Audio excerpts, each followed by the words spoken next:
think he can go with some precautions and not have to get a CAT scan every year.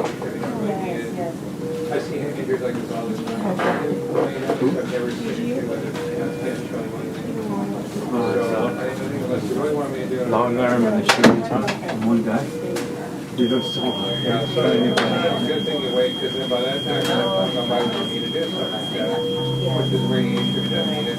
So I kind of get some instructions when I head injury kids, and come back in the morning and that everything right.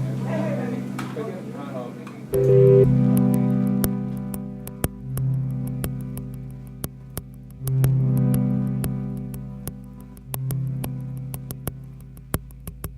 meetings.